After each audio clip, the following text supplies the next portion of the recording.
35 साल बाद पुੱਤ अपनी मां नूं मिलदा है। 20 साल ਦੀ ਉਮਰ ਤੱਕ ਉਹ ਆਪਣੀ ਦਾਦਾ ਦਾਦੀ ਨੂੰ ਆਪਣੇ ਮਾਂ-ਬਾਪ ਸਮਝਦਾ ਹੈ ਤੇ ਦਾਦਾ ਦਾਦੀ ਦੀ ਮੌਤ ਤੋਂ ਬਾਅਦ ਉਸ ਨੂੰ ਇਹ ਪਤਾ ਲੱਗਦਾ ਹੈ ਕਿ ਉਸ ਦੀ ਮਾਂ ਜਿਉਂਦੀ ਆ। ਦੂਜੇ ਪਾਸੇ ਮਾਂ ਦੀ ਹਾਲਤ ਗੰਭੀਰ ਹੁੰਦੀ ਆ, ਮਾਂ ਵੈਂਟੀਲੇਟਰ ਤੇ ਹੁੰਦੀ ਆ। ਘਰ ਦੇ ਵਿੱਚ ਸੰਸਕਾਰ ਦੀਆਂ ਤਿਆਰੀਆਂ ਕਰ ਲਈਆਂ ਜਾਂਦੀਆਂ ਨੇ, ਲੱਕੜ ਤੱਕ ਮੰਗਵਾ ਲਈ ਜਾਂਦੀ ਆ ਤੇ ਮਾਂ ਮੌਤ ਦੇ ਮੂੰਹ ਚੋਂ ਉੱਠ ਕੇ ਇੰਨੀ ਗੱਲ ਕਹਿੰਦੀ ਆ कि मैं हले मरना नहीं, मैं हले अपने पुत नूं मिलना है। फिर जदों मां पुत दा मिलाप हुंदा है ते दोनों ताहां मार के रोंदे ने।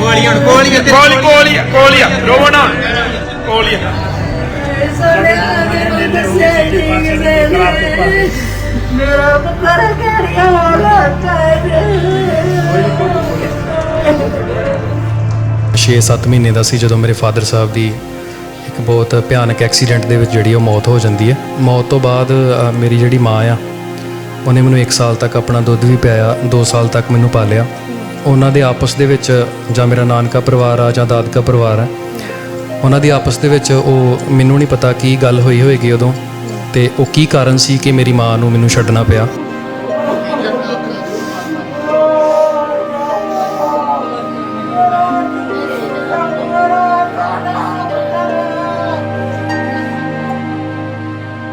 ਮੇਰੇ ਦਾਦੀ ਦਾਦਾ ਜੀ ਨੇ ਮੈਨੂੰ ਆਪਣੇ ਕੋਲ ਰੱਖਿਆ। ਜਦੋਂ ਰਿਟਾਇਰਮੈਂਟ ਹੁੰਦੀ ਹੈ ਮੇਰੇ ਦਾਦੀ ਦਾਦਾ ਦੀ ਹਰਿਆਣੇ ਤੋਂ, ਤਾਂ ਅਸੀਂ ਸਿੱਧਾ ਜਿਹੜਾ ਵਾ ਉਹ ਪੰਜਾਬ ਇੱਥੇ ਕਾਦੀਆਂ ਸ਼ਹਿਰ ਦੇ ਵਿੱਚ ਆਉਂਦੇ ਹਾਂ। ਜਦੋਂ ਮੈਂ ਬਚਪਨ 'ਚ ਪੜ੍ਹਦਾ ਸੀ 10th ਤੱਕ, ਤਾਂ ਉਦੋਂ ਮਨ ਦੇ ਵਿੱਚ ਕਿਸੇ ਟਾਈਮ ਜਿਹੜੇ ਮੇਰੇ ਫਰੈਂਡ ਸੀਗੇ ਛੋਟੇ, ਜਦੋਂ ਆਪਾਂ ਕਲਾਸ ਦੇ ਵਿੱਚ ਜਾਣਾ ਤੇ ਮੇਰੇ ਮਨ ਦੇ ਵਿੱਚ ਇੱਕ ਗੱਲ ਹੁੰਦੀ ਸੀ ਜ਼ਰੂਰ ਕਿ ਮੇਰੇ ਜਿਹੜੇ ਫਰੈਂਡਸ ਨੇ ਉਹਨਾਂ ਦੇ ਜਿਹੜੇ ਪੇਰੈਂਟਸ ਆ ਉਹ ਯੰਗ ਆ ਲੇਕਿਨ ਮੇਰੇ ਕਿਉਂ ਓਲਡ ਆ। ਤੇ ਉਹਨਾਂ ਨੇ ਸਵਾਲ ਵੀ ਮੇਰੇ ਕੋਲ ਪੁੱਟ ਕਰਨੇ, ਪਰ ਮੇਰੇ ਕੋਲ ਉਹਨਾਂ ਦਾ ਕੋਈ ਆਨਸਰ ਨਹੀਂ ਸੀ ਹੁੰਦਾ ਇਸ ਚੀਜ਼ ਦਾ ਕਿ ਮੈਨੂੰ ਵੀ ਡਾਊਟ ਥੋੜ੍ਹਾ ਬਹੁਤ ਹੁੰਦਾ ਸੀ। ਔਰ ਜਦੋਂ ਕੋਈ ਨਾ ਕੋਈ ਗੈਸਟ ਘਰ ਆਉਣਾ ਜਾਂ ਜਿਹੜੇ ਉਸ ਘਟਨਾ ਨੂੰ ਜਾਣਦੇ ਸੀ ਕਿ ਮੇਰੇ ਫਾਦਰ ਸਾਹਿਬ ਨਾਲ ਜਾਂ ਮੇਰੀ ਮਦਰ ਨਾਲ ਕੀ ਹੋਇਆ, ਤਾਂ ਉਹਨਾਂ ਨੇ ਜਦੋਂ ਆ ਕੇ ਘਰ ਫਾਦਰ ਸਾਹਿਬ ਨਾਲ ਮੇਰੇ ਗ੍ਰੈਂਡਫਾਦਰ ਨਾਲ ਜਦੋਂ ਗੱਲ ਸ਼ੁਰੂ ਕਰਨੀ ਤਾਂ ਉਹਨਾਂ ਨੇ ਉਹਨੂੰ ਰੋਕ ਦੇਣਾ ਕਿ ਇਸ ਬੱਚੇ ਦੇ ਸਾਹਮਣੇ ਇਹ ਗੱਲ ਨਹੀਂ ਕਰਨੀ ਕਿਉਂਕਿ ਆਪਾਂ ਇਸ ਤੋਂ ਇਹ ਗੱਲ ਲੁਕਾਈ ਹੈ। ਮਾਂ ਦੇ ਰੂਪ ਦੇ ਵਿੱਚ ਦੇਖਦਾ ਹੀ ਸਾਰਾ ਕੁਝ ਕਰਦਾ, ਤਾਂ ਉਹ ਪਰਮਾਤਮਾ ਨੇ ਮੇਰੇ ਕੋਲੋਂ ਮੇਰੀ ਮਾਂ ਉਹ ਦਾਦੀ ਜਿਹੜੀ ਮੇਰੀ ਖੋਲੀ 10th ਤੋਂ ਬਾਅਦ। ਡੈਥ ਤੋਂ ਬਾਅਦ ਦਾਦੀ ਜੀ ਦੇ ਮੈਂ ਘਰ ਨੂੰ ਆਪ ਮੇਨਟੇਨ ਕਰਨਾ ਸ਼ੁਰੂ ਕੀਤਾ ਕਿ ਸਾਫ਼ ਸਫਾਈ ਕਰਨੀ ਆ, ਜੋ ਵੀ ਹੈ ਨਾ ਘਰ ਨੂੰ ਦੇਖਣਾ ਸ਼ੁਰੂ ਕੀਤਾ। ਉਸ ਪੁਰਾਣੇ ਘਰ ਦੇ ਵਿੱਚੋਂ ਸਰਚ ਕਰਦਿਆਂ ਮੈਨੂੰ ਐਲਬਮਸ ਮਿਲੀਆਂ ਮੇਰੇ, ਕਿਸੇ ਦੇ ਵਿਆਹ ਦੀ ਐਲਬਮ ਸੀ, ਯਾਨੀ ਕਿ ਮੈਂ ਫਿਰ ਮੈਨੂੰ ਇਹ ਹੋਇਆ ਕਿ ਸ਼ਾਇਦ ਇਹ ਪਤਾ ਨਹੀਂ ਕਿਹਦੀ ਐਲਬਮ ਹੈ ਜੋ ਇਹ ਲੁਕਾ ਕੇ ਰੱਖੀ ਹੋਈ ਹੈ। ਤਾਂ ਉਸ ਸਮੇਂ ਮੈਂ ਆਪਣੇ ਦਾਦਾ ਜੀ ਨੂੰ ਪੁੱਛਿਆ ਕਿ ਇਹ ਐਲਬਮਸ ਜਿਹੜੀਆਂ ਨੇ ਇਹ ਕਿਹਦੀਆਂ, ਤਾਂ ਉਹਨਾਂ ਨੇ ਮੈਨੂੰ ਗੱਲ 'ਚ ਰਹਿ ਕੇ ਉਦੋਂ ਮੈਨੂੰ ਦੱਸਿਆ ਕਿ ਤੇਰੇ ਜਿਹੜੇ ਫਾਦਰ ਔਰ ਮਦਰ ਸੀਗੇ ਉਦੋਂ ਤੂੰ ਬਚਪਨ 'ਚ ਸੀਗਾ, ਉਹਨਾਂ ਦਾ ਐਕਸੀਡੈਂਟ ਕਰਕੇ ਦੋਨਾਂ ਦੀ ਡੈਥ ਹੋ ਗਈ।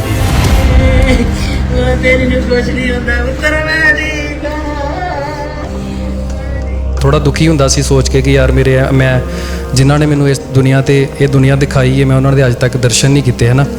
ਤਾਂ ਮਨ ਦੇ ਵਿੱਚ ਬੜਾ ਰੋਸ ਵੀ ਆਉਂਦਾ ਕਿ ਮੇਰੇ ਦਾਦਾ ਜੀ ਚਾਹੁੰਦੇ ਸਨ ਕਿ ਜਿਹੜੀ ਮੇਰੀ ਨਿਸ਼ਾਨੀ ਬਚੀ ਹੈ ਮੇਰੇ ਪੁੱਤਰ ਦੀ ਉਹ ਕੁਛ ਨਾ ਕੁਛ ਕਿਤੇ ਨਾ ਕਿਤੇ ਸੈੱਟ ਹੋਵੇ।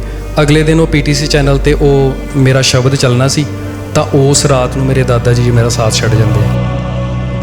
ਮੈਂ ਤਾਂ ਆਪਣੇ ਆਪ ਨੂੰ ਯਤੀਮ ਸਮਝਣ ਲੱਗ ਪਿਆ ਸੀ ਔਰ ਇਸੇ ਕਰਕੇ ਹੀ ਮੈਂ ਫਿਰ ਸੋਸ਼ਲ ਵਰਕ ਦੇ ਵਿੱਚ ਜਿਹੜੇ ਬਜ਼ੁਰਗ ਸੀ ਜਿਨ੍ਹਾਂ ਦੇ ਬੱਚੇ ਬਾਹਰ ਸੀ ਜਾਂ ਇਕੱਲੇ ਰਹਿ ਰਹੇ ਆ ਉਹਨਾਂ ਦੀ ਸੇਵਾ ਸੰਭਾਲ ਜਿਹੜੀ ਉਹ ਸ਼ੁਰੂ ਕੀਤੀ। ਬਟ ਜਦੋਂ ਤੱਕ ਮੈਨੂੰ ਇਸ ਚੀਜ਼ ਦੀ ਸਮਝ ਲੱਗੀ ਕਿ ਮੇਰੀ ਮਾਂ ਹੈ ਇਸ ਦੁਨੀਆ 'ਤੇ, ਉਦੋਂ ਬਹੁਤ ਦੇਰ ਹੋ ਚੁੱਕੀ ਸੀ ਕਿਉਂਕਿ ਜਿਹੜੇ ਇਸ ਰਾਜ ਨੂੰ ਜਾਣਦੇ ਸੀ ਉਹ ਇਸ ਦੁਨੀਆ ਤੋਂ ਜਾ ਚੁੱਕੇ ਸੀ।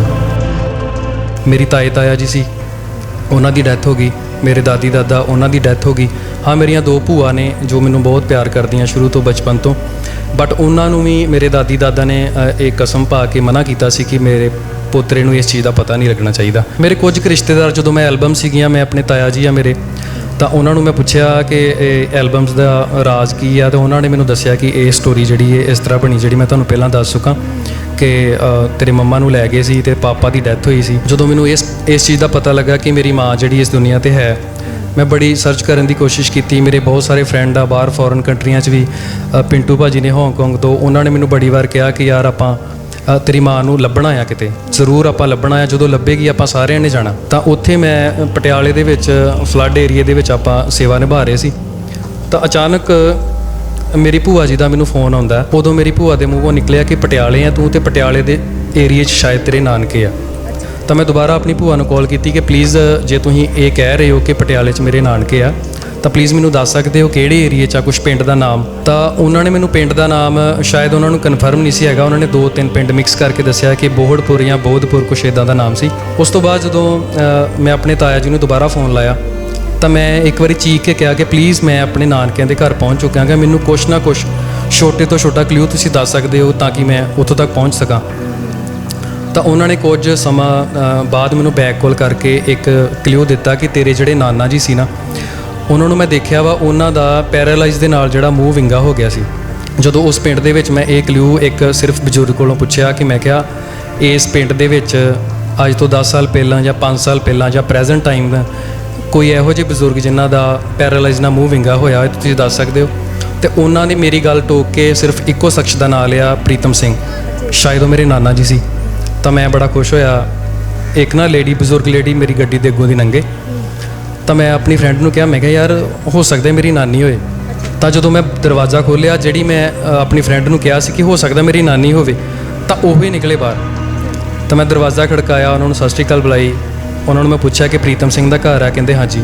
ਤਾਂ ਉਹਨਾਂ ਦੇ ਮੂੰਹ 'ਚੋਂ ਪਹਿਲਾ ਲਫ਼ਜ਼ ਨਿਕਲਿਆ ਕਿ ਸ਼ਾਇਦ ਬੇਟਾ ਮੈਂ ਤੈਨੂੰ ਦੇਖਿਆ ਕਿਤੇ, ਕਿਉਂਕਿ ਖੂਨ ਦਾ ਰਿਸ਼ਤਾ ਸੀ। ਤਾਂ ਉਦੋਂ ਮੇਰੀਆਂ ਅੱਖਾਂ ਜਿਹੜੀਆਂ ਉਹ ਭਰ ਗਈਆਂ ਇੱਕਦਮ। 4 ਬੇਟੀਆਂ, ਜਦੋਂ ਉਹਨਾਂ ਨੂੰ ਪੁੱਛਿਆ ਗਿਆ ਕਿ ਕੋਈ ਇਹੋ ਜਿਹੀ ਬੇਟੀ ਤੁਹਾਡੀ ਜਿਨ੍ਹਾਂ ਦੇ ਹਸਬੈਂਡ ਦੀ ਡੈਥ ਹੋ ਗਈ ਹੋਏ ਤਾਂ ਤੁਸੀਂ ਉਹਨਾਂ ਨੂੰ ਵਾਪਸ ਲੈ ਕੇ ਆਏ ਹੋਵੋ, ਕੁਛ ਇਸ ਤਰ੍ਹਾਂ ਦਾ।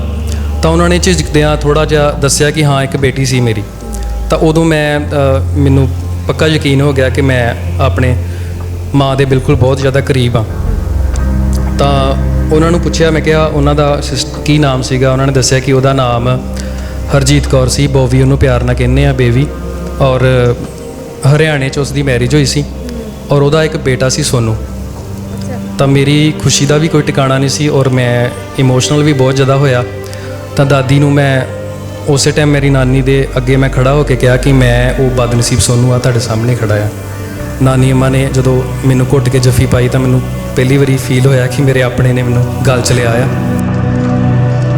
ਔਰ ਉਸ ਤੋਂ ਜ਼ਿਆਦਾ ਦੁੱਖ ਮੈਨੂੰ ਫਿਰ ਲੱਗਾ ਕਿ ਜਦੋਂ ਉਹਨਾਂ ਨੇ ਦੱਸਿਆ ਕਿ ਤੇਰੀ ਮਾਂ ਜਿਹੜੀ ਉਹ ਆਪਣੇ ਪੈਰਾਂ 'ਤੇ ਵੀ ਨਹੀਂ ਖਲੋ ਸਕਦੀ, ਉਹਨਾਂ ਦਾ ਐਕਸੀਡੈਂਟ ਹੋ ਗਿਆ, ਉਹਨਾਂ ਦੀ ਲੱਤ ਜਿਹੜੀ ਟੁੱਟ ਚੁੱਕੀ ਹੈ 3 ਜਗ੍ਹਾ ਤੋਂ ਔਰ ਉਹ ਵਾਕਰ ਦੇ ਨਾਲ ਤੁਰਦੀ। ਤਾਂ ਮੈਨੂੰ ਉਸ ਚੀਜ਼ ਦਾ ਬਹੁਤ ਜ਼ਿਆਦਾ ਦੁੱਖ ਹੋਇਆ। ਅਗਲੇ ਦਿਨ ਮੈਂ ਆਪਣੀ ਮਾਂ ਨੂੰ ਮਿਲਣਾ ਸੀ, ਪਰ ਉਹ ਸਫ਼ਰ ਮੇਰਾ ਪਟਿਆਲੇ ਤੋਂ ਕਾਦੀਆਂ ਦਾ ਔਰ ਉਹ ਜਿਹੜੀ ਰਾਤ ਆ ਮੇਰੇ ਵਾਸਤੇ ਅੱਜ ਤੱਕ ਦੁਨੀਆ ਦੀ ਸਭ ਤੋਂ ਦੁੱਖ ਭਰੀ ਰਾਤ ਰਹੀ। ਉਸ ਸਮੇਂ ਮੈਨੂੰ ਦੱਸਿਆ ਮੇਰੀ ਬੇਟੀ ਨੇ ਕਿ ਪਾਪਾ ਤੁਸੀਂ ਰਾਤ ਸੁੱਤੇ ਪਏ ਬੈੱਡ ਤੋਂ ਨੀਚੇ ਡਿੱਗ ਗਏ ਸੀ ਔਰ ਤੁਸੀਂ ਉੱਚੀ ਸਾਰੀ ਕਿਹਾ, ਮਾਂ ਤੇਰੀ ਲੱਤ ਕਿੱਥੇ ਆ। ਅਗਲੇ ਦਿਨ ਮਾਰਨਿੰਗ ਨਿਕਲੇ ਆਪਾਂ 4 ਵਜੇ।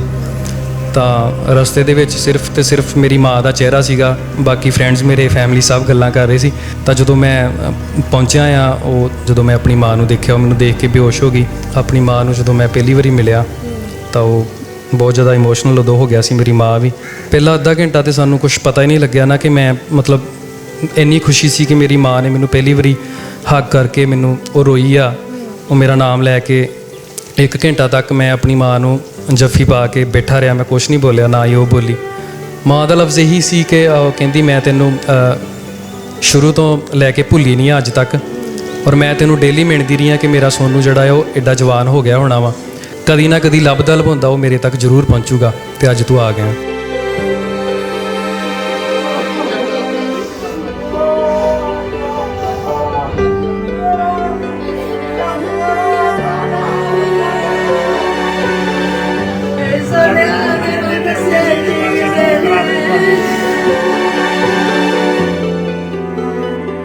ਕਿ ਮੇਰੀ ਮਾਂ ਦੇ 3 ਆਪਰੇਟ ਹੋਏ ਆ ਔਰ ਤੀਜੇ ਆਪਰੇਸ਼ਨ ਦੇ ਵਿੱਚ ਮੇਰੀ ਮਾਂ ਵੈਂਟੀਲੇਟਰ ਤੇ ਸੀ ਔਰ ਘਰਦਿਆਂ ਨੇ ਸੰਸਕਾਰ ਕਰਨ ਦਾ ਸਮਾਨ ਤੱਕ ਘਰ ਲੈਂਦਾ। ਤਾਂ ਉਸ ਤੋਂ ਬਾਅਦ ਮਾਂ ਜਿਹੜੀ ਆ ਉਹ ਮੌਤ ਦੇ ਮੂੰਹ ਚੋਂ ਬਾਹਰ ਆ ਕੇ ਜਦੋਂ ਆਪਣੀਆਂ ਅੱਖਾਂ ਖੋਲ੍ਹਦੀ ਆ ਤੇ ਉਹਨੇ ਆਪਣੇ ਪਰਿਵਾਰ ਨੂੰ ਇਹ ਕਿਹਾ ਕਿ ਮੈਂ ਅਜੇ ਮਰਦੀ ਨਹੀਂ, ਮੈਂ ਅਜੇ ਪੁੱਤ ਨੂੰ ਵੇਖਣਾ, ਇੱਕ ਨੂੰ ਆਪਣੇ ਨੂੰ। ਮੈਨੂੰ ਕਿਸੇ ਰਿਸ਼ਤੇਦਾਰ ਨੇ ਪੁੱਛਿਆ ਕਿ ਤੂੰ ਗਿਆ ਸੀਗਾ ਆਪਣੀ ਮਾਂ ਨੂੰ ਮਿਲਣ ਵਾਸਤੇ ਤੇ ਕੀ ਲੈ ਕੇ ਗਿਆ ਸੀ। ਤਾਂ ਮੈਂ ਉਹਨਾਂ ਨੂੰ ਇੱਕ ਆਨਸਰ ਦਿੱਤਾ ਸੀਗਾ ਕਿ 35 ਸਾਲਾਂ ਬਾਅਦ ਮੈਂ ਆਪਣੀ ਮਾਂ ਨੂੰ ਮਿਲਣ ਜਾ ਰਿਹਾ ਔਰ ਉਹ ਮੈਨੂੰ ਮਿਲੂਗੀ। ਦੁਨੀਆ ਦੇ ਵਿੱਚ ਕੋਈ ਇਹੋ ਜਿਹੀ ਕੀਮਤੀ ਚੀਜ਼ ਨਹੀਂ ਹੈਗੀ, ਇੱਕ ਮਾਂ ਨੂੰ ਆਪਣੇ ਪੁੱਤ ਤੇ ਪੁੱਤ ਨੂੰ ਆਪਣੀ ਮਾਂ। ਦੁਨਿਆਵੀ ਚੀਜ਼ ਦੀ ਮੈਂ ਕੋਈ ਲੋੜ ਨਹੀਂ, ਆਪਾਂ ਪਹਿਲੀ ਵਾਰ ਮਿਲ ਰਹੇ ਹਾਂ। ਜਿਸ ਤਰ੍ਹਾਂ ਹੀ ਮਾਂ ਮੈਨੂੰ ਮਿਲੀ ਉਸ ਤਰ੍ਹਾਂ ਮੇਰੇ ਬੱਚਿਆਂ ਨੂੰ ਉਹਨੇ ਹੱਗ ਕਰਕੇ ਬੜਾ ਪਿਆਰ ਦਿੱਤਾ ਔਰ ਬੱਚੇ ਮੇਰੇ ਵੀ ਇੰਨੇ ਖੁਸ਼ ਨੇ ਕਿ ਮੈਨੂੰ ਦਾਦੀ ਮਿਲੀ ਹੈ, ਕਿਉਂਕਿ ਉਹਨਾਂ ਨੂੰ ਵੀ ਬਜ਼ੁਰਗਾਂ ਦਾ ਪਿਆਰ ਜਿਹੜਾ ਉਹ ਨਹੀਂ ਨਸੀਬ ਹੋਇਆ, ਤਾਂ ਉਹ ਵੀ ਬਹੁਤ ਖੁਸ਼ ਨੇ। ਰੋਜ਼ ਮੈਨੂੰ ਇਹੀ ਪੁੱਛਦੇ ਕਿ ਦਾਦੀ ਨੂੰ ਕਦੋਂ ਲੈ ਕੇ ਆਉਣਾ ਪਾਪਾ ਘਰੇ। ਡੇਲੀ ਗੱਲ ਹੁੰਦੀ ਹੈ ਵੀਡੀਓ ਕਾਲ 'ਤੇ ਵੀ। ਔਰ ਆਪਣੇ ਉਹ ਮੈਂ ਕਜ਼ਨ ਦੇ ਨਾਲ, ਆਪਣੇ ਫਰੈਂਡਸ ਦੇ ਨਾਲ ਮੈਂ ਵਿਦਿਨ 2-4 ਦਿਨ ਤੱਕ ਆਪਣੀ ਮੰਮਾ ਨੂੰ ਆਪਣੇ ਕੋਲ ਲੈ ਕੇ ਆਵਾਂਗਾ ਵਾਪਸ। ਮੈਂ ਆਪਣੀ ਮਾਂ ਦਾ ਜਿਹੜਾ ਰਹਿੰਦਾ ਜੀਵਨ ਆ ਉਹ ਸੁੱਖਾਂ ਨਾਲ ਭਰਾਂਗਾ। ਇਹਦਾ ਮੈਨੂੰ ਦੁੱਖ ਹੈਗਾ ਆ ਕਿ ਮੈਨੂੰ ਇੰਨਾ ਦੱਸ ਸਕਦੇ ਸੀ ਕਿ ਤੇਰੀ ਮਾਂ ਹੈ, ਤੇ ਇਸ ਚੀਜ਼ ਦਾ ਦੁੱਖ ਹੈ ਕਿ ਮੈਨੂੰ ਉਹਦੇ ਨਾਲੋਂ 35 ਸਾਲ ਵਿਛੋੜਾ ਰੱਖਿਆ ਗਿਆ ਕਿ ਜਿੰਨੇ ਮੈਨੂੰ ਪੈਦਾ ਕੀਤਾ। ਮੈਂ ਇੱਕ ਵਾਰ ਉਹਨੂੰ ਦੇਖ ਤੇ ਲੈਂਦਾ, ਜਿਹੜੀ ਮੈਨੂੰ ਤਰਸਦੀ ਰਹੀ ਹੈ ਅੱਜ ਤੱਕ, ਔਰ ਮੈਂ ਉਹਦੇ ਲਈ ਤਰਸਦਾ ਰਿਹਾ 35 ਸਾਲ।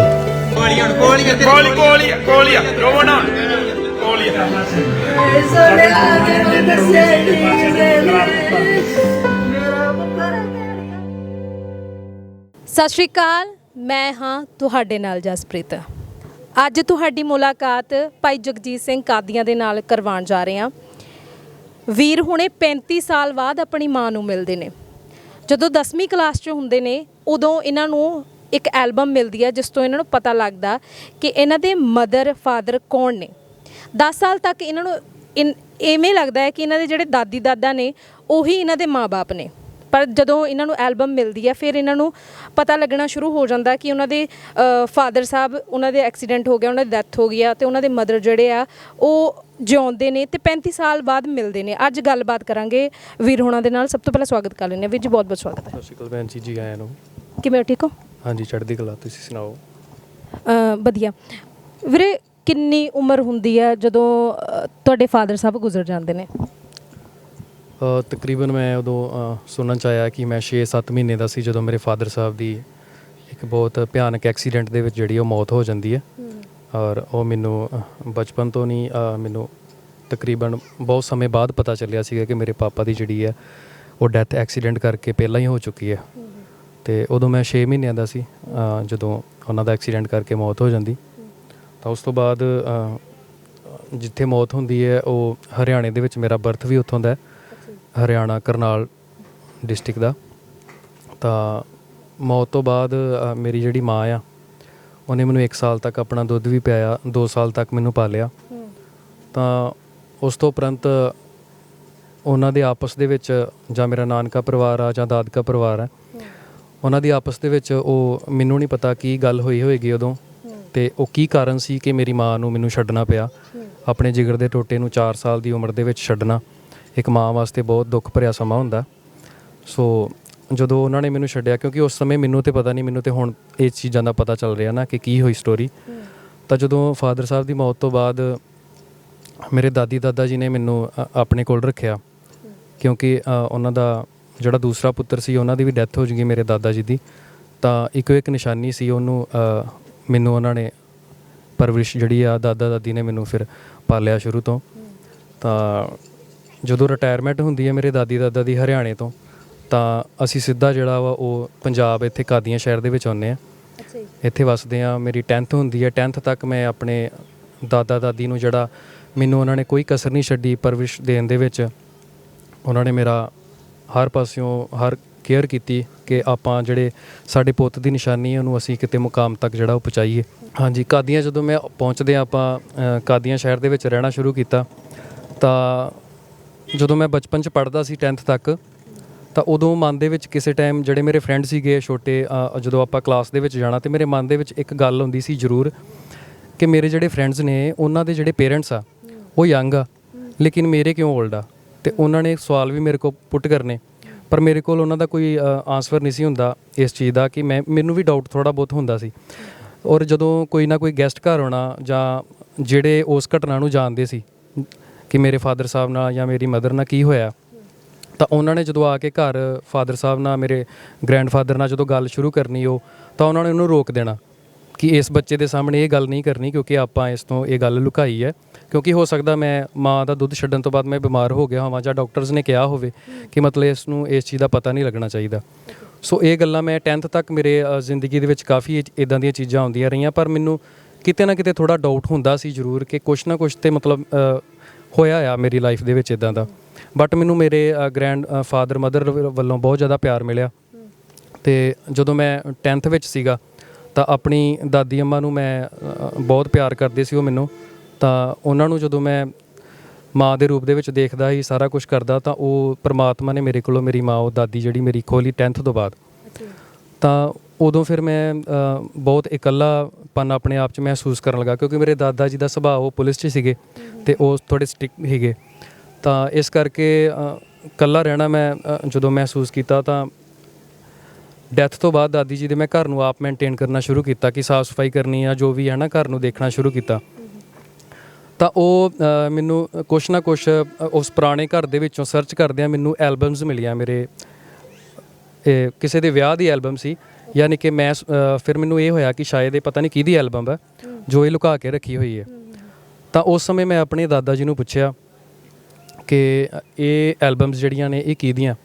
ਤਾਂ ਉਹਨਾਂ ਨੇ ਮੈਨੂੰ ਗੱਲ 'ਚ ਰਹਿ ਕੇ ਉਦੋਂ ਮੈਨੂੰ ਦੱਸਿਆ ਕਿ ਤੇਰੇ ਜਿਹੜੇ ਫਾਦਰ ਔਰ ਮਦਰ ਸੀਗੇ, ਉਦੋਂ ਤੂੰ ਬਚਪਨ 'ਚ ਸੀਗਾ, ਉਹਨਾਂ ਦਾ ਐਕਸੀਡੈਂਟ ਕਰਕੇ ਦੋਨਾਂ ਦੀ ਡੈਥ ਹੋ ਗਈ ਹੈ। ਅੱਛਾ, ਇਹ ਸਟੇਟਮੈਂਟ ਜੀ, ਉਹਨਾਂ ਨੇ ਮੈਨੂੰ ਇਹੀ ਕਿਹਾ ਕਿ ਤੇਰੇ ਜਿਹੜੇ ਮਦਰ ਅਜੇ ਦੋਨਾਂ ਦੀ ਜਿਹੜੀ ਐਕਸੀਡੈਂਟ ਕਰਕੇ ਜਿਹੜੀ ਮੌਤ ਹੋ ਜਾਂਦੀ ਹੈ। ਤਾਂ ਉਦੋਂ ਵੀ ਮੈਨੂੰ ਬਹੁਤ ਜ਼ਿਆਦਾ ਸ਼ੌਕ ਲੱਗਦਾ ਕਿ ਵਾਕਈ ਫਿਰ ਜੋ ਮੈਂ ਸੋਚਦਾ ਸੀ ਸ਼ਾਇਦ ਉੱਦਾਂ ਹੀ ਹੋਇਆ ਕਿ ਮੇਰੇ ਫਾਦਰ ਮਦਰ ਸੀਗੇ, ਬਟ ਚਲੋ ਮੈਨੂੰ ਦਾਦੀ ਦਾਦੇ ਨੇ ਕਾਫੀ ਪਿਆਰ ਦਿੱਤਾ। ਉਸ ਤੋਂ ਉਪਰੰਤ ਜਦੋਂ ਮੈਂ +2 ਦੇ ਵਿੱਚ ਪੜ੍ਹਦਾ ਸੀਗਾ, ਤਾਂ ਫਿਰ ਮੈਂ ਇਹ ਸੋਚਣਾ ਥੋੜ੍ਹਾ ਦੁਖੀ ਹੁੰਦਾ ਸੀ ਸੋਚ ਕੇ ਕਿ ਯਾਰ ਮੈਂ ਜਿਨ੍ਹਾਂ ਨੇ ਮੈਨੂੰ ਇਸ ਦੁਨੀਆ 'ਤੇ ਇਹ ਦੁਨੀਆ ਦਿਖਾਈ ਹੈ, ਮੈਂ ਉਹਨਾਂ ਦੇ ਅੱਜ ਤੱਕ ਦਰਸ਼ਨ ਨਹੀਂ ਕੀਤੇ, ਹੈ ਨਾ। ਤਾਂ ਮਨ ਦੇ ਵਿੱਚ ਬੜਾ ਰੋਸ ਵੀ ਆਉਂਦਾ। ਤਾਂ +2 ਤੋਂ ਬਾਅਦ ਕੁਛ ਇਹੋ ਜਿਹਾ ਵਾਪਰਦਾ ਕਿ ਜਦੋਂ ਮੇਰੇ ਦਾਦਾ ਜੀ ਬਜ਼ੁਰਗ ਹੋ ਜਾਂਦੇ ਨੇ, ਤਾਂ ਮੈਂ ਥੋੜ੍ਹੀ ਮੇਰੀ ਮਾੜੀ ਸੰਗਤ ਹੋ ਜਾਂਦੀ ਉਸ ਟਾਈਮ। ਮੈਂ ਆਪਣੇ ਕੇਸ ਵੀ ਕਤਲ ਕਰਵਾਏ ਸੀ ਉਸ ਟਾਈਮ। ਤਾਂ ਮੇਰੀ ਕਾਫੀ ਮਾੜੀ ਸੰਗਤ ਉਦੋਂ ਸ਼ੁਰੂ ਹੋ ਚੁੱਕੀ ਸੀ। ਲੇਕਿਨ ਉਸੇ ਦੌਰਾਨ ਜਦੋਂ ਮੇਰੀ ਮੈਰਿਜ ਵੀ ਹੋ ਜਾਂਦੀ ਹੈ +2 ਤੋਂ ਬਾਅਦ ਜਲਦੀ, ਤਾਂ ਮੇਰੀ ਵਾਈਫ ਕਰਮਜੀਤ, ਉਸ ਦਾ ਨਾਮ ਆ, 2 ਬੱਚੇ ਆ ਮੇਰੇ। ਜਦੋਂ ਮੇਰੀ ਵਾਈਫ ਮੇਰੀ ਲਾਈਫ ਦੇ ਵਿੱਚ ਆਉਂਦੀ ਹੈ ਅਤੇ ਮੇਰਾ ਲਾਈਫ ਜਿਹੜੀ ਆ ਫਿਰ ਦੁਬਾਰਾ ਇੱਕ ਹੋਰ ਨਵਾਂ ਗੇੜ ਜਿਹੜਾ ਉਹ ਸ਼ੁਰੂ ਹੋ ਜਾਂਦਾ ਕਿ ਮੇਰੀ ਵਾਈਫ ਦੇ ਆਉਣ ਦੇ ਨਾਲ ਮੇਰੀ ਲਾਈਫ 'ਚ ਕਾਫੀ ਸੁਧਾਰ ਹੋਇਆ। ਮੈਂ ਅੰਮ੍ਰਿਤ ਛਕਿਆ, ਫਿਰ ਮੈਂ ਇੱਕ ਅਖੰਡ ਪਾਠੀ ਬਣਿਆ। ਉਸ ਤੋਂ ਬਾਅਦ ਤਾਂ ਅਖੰਡ ਪਾਠੀ ਬਣਨ ਤੋਂ ਬਾਅਦ ਮੇਰਾ ਜਿਹੜਾ ਰੁਚੀ ਸੀ ਉਹ ਕੀਰਤਨ ਲਾਈਨ ਦੇ ਵਿੱਚ ਆ ਗਈ। ਤਾਂ ਕੀਰਤਨ ਲਾਈਨ ਦੇ ਵਿੱਚ ਗੁਰੂ ਸਾਹਿਬ ਨੇ ਮੇਰਾ ਇੰਨਾ ਕੁ ਜ਼ਿਆਦਾ ਸਾਥ ਦਿੱਤਾ ਕਿ ਕੁਝ ਹੀ ਸਾਲਾਂ ਦੇ ਵਿੱਚ ਮੇਰਾ ਜਿਹੜਾ ਉਹ ਪੂਰੇ ਵਰਲਡ ਦੇ ਵਿੱਚ ਜਿਹੜਾ ਉਹ ਨਾਂ ਇੱਕ ਚੱਲ ਚੁੱਕਾ ਸੀਗਾ। ਇਸ ਟਾਈਮ ਮੈਂ ਗੁਰਦੁਆਰਾ ਸ਼ਹੀਦਗੰਜ ਸਾਹਿਬ, ਦਰਬਾਰ ਸਾਹਿਬ, ਸਾਰੇ ਗੁਰੂ ਘਰਾਂ 'ਚ ਜਿਹੜਾ ਉਹ ਕੀਰਤਨ ਕਰਦਾ ਹਾਂ। ਤਾਂ ਇੱਕ ਉਦੋਂ ਮੈਨੂੰ ਝਟਕਾ ਇਸ ਲੱਗਾ ਬਹੁਤ ਵੱਡਾ ਮੇਰੀ ਜ਼ਿੰਦਗੀ ਦੀ, ਉਹ ਵੀ ਬੜੀ ਦੁੱਖ ਭਰੀ ਇੱਕ ਸਟੋਰੀ ਸੀ ਕਿ ਮੇਰੇ ਦਾਦਾ ਜੀ ਚਾਹੁੰਦੇ ਸਨ ਕਿ ਜਿਹੜੀ ਮੇਰੀ ਨਿਸ਼ਾਨੀ ਬਚੀ ਹੈ ਮੇਰੇ ਪੁੱਤਰ ਦੀ, ਉਹ ਕੁਛ ਨਾ ਕੁਛ ਕਿਤੇ ਨਾ ਕਿਤੇ ਸੈੱਟ ਹੋਵੇ, ਆਪਣੇ ਪੈਰਾਂ 'ਤੇ ਖਲੋਏ। ਬਟ ਉਦੋਂ ਮੈਂ ਪਹਿਲੀ ਐਲਬਮ ਰਿਕਾਰਡ ਕਰਾਈ ਸੀਗੀ ਕੀਰਤਨ ਦੀ, ਔਰ ਉਹ PTC ਚੈਨਲ 'ਤੇ ਚੱਲਣੀ ਸੀ। ਤਾਂ ਮੈਂ ਆਪਣੇ ਦਾਦਾ ਜੀ ਨੂੰ ਇਹ ਅਜੇ ਤੱਕ ਉਹਨਾਂ ਨੂੰ ਪਤਾ ਨਹੀਂ ਸੀ ਕਿ ਮੇਰਾ ਬੇਟਾ ਜਿਹੜਾ ਹੈ ਉਹ ਕੀਰਤਨ ਲਾਈਨ 'ਚ ਵੀ ਨਾਂ ਬਣਾ ਚੁੱਕਾ। ਅੱਛਾ, ਹਾਂ, ਉਹਨਾਂ ਨੂੰ ਮੈਂ ਦੱਸਣਾ ਚਾਹੁੰਦਾ ਸੀ ਸਰਪ੍ਰਾਈਜ਼ ਦੇ ਕੇ, TV 'ਤੇ ਲਗਾ ਕੇ ਕਿ ਆਹ ਦੇਖੋ ਜਿਹੜਾ ਬੇਟਾ ਤੁਹਾਡਾ ਗਲਤ ਸੰਗਤ 'ਚ ਗਿਆ ਸੀ, ਉਹ ਇਸ ਟਾਈਮ ਇੱਕ ਵਧੀਆ ਪਲੇਟਫਾਰਮ ਉਹਨੂੰ ਮਿਲ ਗਿਆ, ਅਤੇ ਆਹ ਦੇਖੋ ਉਹਨਾਂ ਨੂੰ ਦਿਖਾਉਣਾ ਸੀ। ਬਟ ਗੁਰੂ ਸਾਹਿਬ ਨੂੰ ਮਨਜ਼ੂਰ ਨਹੀਂ ਸੀ। ਅਗਲੇ ਦਿਨ ਉਹ PTC ਚੈਨਲ 'ਤੇ ਉਹ ਮੇਰਾ ਸ਼ਬਦ ਚੱਲਣਾ ਸੀ, ਤਾਂ ਉਸ ਰਾਤ ਨੂੰ ਮੇਰੇ ਦਾਦਾ ਜੀ ਮੇਰਾ ਸਾਥ ਛੱਡ ਜਾਂਦੇ ਆ। ਉਹਨਾਂ ਨੂੰ ਇਹ ਚੀਜ਼ ਨਸੀਬ ਨਹੀਂ ਹੋਈ। ਉਸ ਤੋਂ ਬਾਅਦ ਦਿਨ ਬਤੀਤ ਹੋਵੇ, ਸਾਰਾ ਕੁਛ ਗੁਰੂ ਸਾਹਿਬ ਨੇ ਮੈਨੂੰ ਬੜਾ ਕੁਛ ਬਖਸ਼ਿਸ਼ ਕੀਤਾ ਆ। ਮੈਂ ਸੋਸ਼ਲ ਵਰਕ ਦੇ ਵਿੱਚ ਕਾਫੀ ਇਨਵੋਲਵ ਹੋਇਆ। ਕੋਈ ਦੁਖੀਆ ਮਾਂ ਦੇਖਣੀ ਜਾਂ ਕਿਸੇ ਨੂੰ ਦੁੱਖ ਭਰੀ ਜ਼ਿੰਦਗੀ ਦੇ ਵਿੱਚ ਮੈਂ ਨਹੀਂ ਦੇਖ ਸਕਦਾ, ਮੈਂ ਬੜੀਆਂ ਮਾਵਾਂ ਦੀਆਂ, ਉਹਨਾਂ ਨੂੰ ਆਪਣੀਆਂ ਮਾਵਾਂ ਸਮਝ ਕੇ, ਆਪਣੇ ਪਿਓ ਸਮਝ ਕੇ ਉਹਨਾਂ ਦੀ ਸੇਵਾ ਜਿਹੜੀ ਉਹ ਨਿਭਾਈ। ਤਾਂ ਉਸ ਤੋਂ ਉਪਰੰਤ ਜਦੋਂ ਮੈਂ ਮੈਚਿਓਰ ਹੁੰਦਾ, ਹੋਰ ਸਾਰਾ ਜਦੋਂ ਵਿਚਰਦਾ ਹਾਂ, ਤਾਂ ਮੈਨੂੰ ਮੇਰੇ ਰਿਸ਼ਤੇਦਾਰਾਂ ਦੇ ਕੋਲੋਂ ਰੀਸੈਂਟਲੀ 6-7 ਸਾਲ ਦੀ ਗੱਲ ਹੈ, ਤਾਂ ਮੈਨੂੰ ਕਿਤੋਂ ਨਾ ਕਿਤੋਂ ਇਸ ਚੀਜ਼ ਦੀ ਖਬਰ ਮਿਲਦੀ ਹੈ ਕਿ ਮੇਰੀ ਮਾਂ ਜਿਹੜੀ ਹੈ ਉਹ ਅਜੇ ਜ਼ਿੰਦਗੀ 'ਚ ਹੈ। ਤਾਂ ਉਹ ਵੀ ਸੁਣ ਕੇ ਮੈਨੂੰ ਬਹੁਤ ਜ਼ਿਆਦਾ ਇੱਕ ਸ਼ੌਕ ਲੱਗਾ ਕਿ ਯਾਰ, ਮਤਲਬ ਉਸ ਤੋਂ ਬਾਅਦ ਜਦੋਂ ਮੈਨੂੰ ਪਤਾ ਲੱਗਦਾ, ਮੈਂ ਥੋੜ੍ਹਾ ਮੈਚਿਓਰ ਹੋ ਕੇ, ਕਿ ਮੇਰੀ ਮਾਂ ਜਿਹੜੀ ਆ, ਜਿਹਨੇ ਮੈਨੂੰ ਪੈਦਾ ਕੀਤਾ, ਉਹ ਇਸ ਦੁਨੀਆ ਦੇ ਉੱਤੇ ਹੈ ਕਿਤੇ ਨਾ ਕਿਤੇ, ਬਟ ਪਤਾ ਨਹੀਂ ਸੀ ਕਿੱਥੇ ਆ। ਮੈਂ ਆਪਣੇ ਰਿਸ਼ਤੇਦਾਰਾਂ ਨੂੰ ਵੀ ਬਹੁਤ ਵਾਰੀ ਪੁੱਛਣ ਦੀ ਕੋਸ਼ਿਸ਼ ਕੀਤੀ, ਬਟ ਜਦੋਂ ਤੱਕ ਮੈਨੂੰ ਇਸ ਚੀਜ਼ ਦੀ ਸਮਝ ਲੱਗੀ ਕਿ ਮੇਰੀ ਮਾਂ ਹੈ ਇਸ ਦੁਨੀਆ 'ਤੇ, ਉਦੋਂ ਬਹੁਤ ਦੇਰ ਹੋ ਚੁੱਕੀ ਸੀ, ਕਿਉਂਕਿ ਜਿਹੜੇ ਇਸ ਰਾਜ਼ ਨੂੰ ਜਾਣਦੇ ਸੀ ਉਹ ਇਸ ਦੁਨੀਆ ਤੋਂ ਜਾ ਚੁੱਕੇ ਸੀ। ਅੱਛਾ, ਮੇਰੀ ਤਾਇਆ ਜੀ ਸੀ, ਉਹਨਾਂ ਦੀ ਡੈਥ ਹੋ ਗਈ। ਮੇਰੇ ਦਾਦੀ ਦਾਦਾ, ਉਹਨਾਂ ਦੀ ਡੈਥ ਹੋ ਗਈ।